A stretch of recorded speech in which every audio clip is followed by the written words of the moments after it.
Hello student, मैं कोमल सिंह आप सबका अपने YouTube channel political science net crackers and winners में बहुत बहुत स्वागत करती हूँ। आशा करती हूँ आप सब बहुत अच्छे होंगे। स्टूडेंट, प्रीवियस लेक्चर में हमने मिल के फ्रीडम को लेकर जो विचार थे उस विषय में बात की उनके उपयोगितावाद को लेकर क्या विचार थे, क्या विचार उनके व्यक्तिवाद को लेकर थे और किस प्रकार से उन्होंने व्यक्तिवाद में नैतिकता के गुणों का समावेश किया और किस प्रकार से वह व्यक्तिवाद में एक अग्रणी समर्थक के रूप में समाज में प्रस्तुत हुए। आज हम मिलकर कल्याणकारी राज्य के विषय में जो उनके विचार थे उसके विषय में बात करेंगे। तो स्टूडेंट, मिल ने राज्य को यांत्रिक प्रकृति का बताया, यानी मिल कहते हैं कि जो राज्य है वो एक यंत्र के रूप में कार्य करता है। इसके साथ ही मिल ने कल्याणकारी राज्य का सिद्धांत भी प्रतिपादित किया। मिल ने नकारात्मक उदारवाद का संशोधन करते हुए उसे सकारात्मक उदारवाद में परिवर्तित किया। साथ ही साथ बात करें तो मिल ने पहली बार कल्याणकारी राज्य की नींव रखी।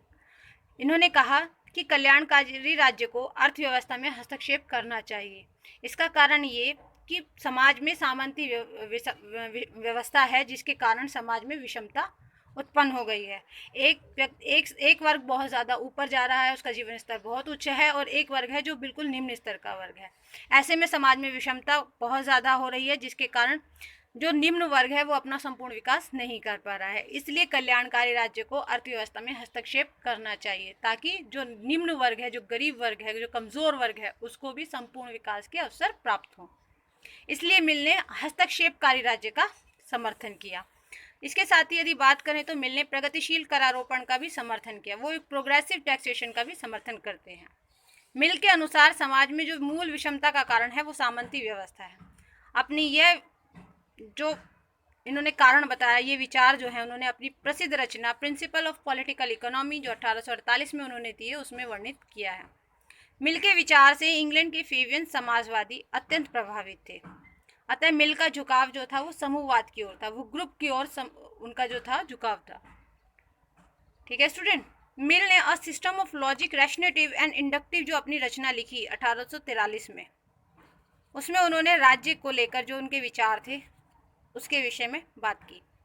वह उपयोगितावाद के लिए उन्होंने जो रचना लिखी थी यूटिलिटेरियनिज्म 1863 में, इसमें उन्होंने उपयोगितावाद को लेकर जो उनके विचार थे, उपयोगितावाद में जिस प्रकार से उन्होंने संशोधन किया सुखों में गुणात्मक विभाजन का, उसके विचार इन्होंने इसमें प्रस्तुत की। यदि हम बात करें कि महिलाओं के लिए मिल के क्या विचार थे, तो मिल ने अपनी रचना द सब्जेक्शन ऑफ वीमेन 1869 और द 3 एसे ऑन रिलीजन 1874 की जो उनकी रचना थी, इसमें उन्होंने महिलाओं के लिए अपने विचार दिए। इन्होंने कहा कि महिलाओं को सार्वजनिक क्षेत्र में समानता के लिए जोरदार तर्क प्रस्तुत किया। साथ ही महिलाओं को संपत्ति का अधिकार हो, इसका भी उन्होंने पुरजोर समर्थन किया। उन्होंने कहा कि महिलाएं और पुरुष समाज में दो वर्ग सरवाइव करते हैं। ऐसे में सिर्फ पुरुष वर्ग को सब अधिकार नहीं दिए जाने चाहिए, महिलाओं को भी अधिकार दिया जाना चाहिए। इसलिए उन्होंने महिलाओं को संपत्ति का अधिकार और महिलाओं के मताधिकार का भी समर्थन किया। साथ ही साथ मिल ने कहा कि सार्वजनिक कार्यों के लिए दिए जा रहे पुरुषों और महिलाओं के वेतन में किसी भी प्रकार की असमानता नहीं होनी चाहिए। जो जिस तरह का कार्य करता है उसे उसी तरह का वेतन मिलना चाहिए, ना कि इस रूप में वेतन का विभाजन होना चाहिए कि वह पुरुष वर्ग है तो उसे ज़्यादा वेतन मिले और वह महिला वर्ग है तो उसे कम वेतन मिले। तो स्टूडेंट, आज हमने मिल के जो कल्याणकारी राज्य को लेकर उनके विचार हैं उसके विषय में बात की। साथ ही साथ हमने मिल के जो महिलाओं के उत्थान के लिए जो उन्होंने विचार दिए समाज को, उनके विषय में बात की। तो आज का जो स्टूडेंट हमारा लेक्चर था मिल को लेकर, वो लास्ट लेक्चर था।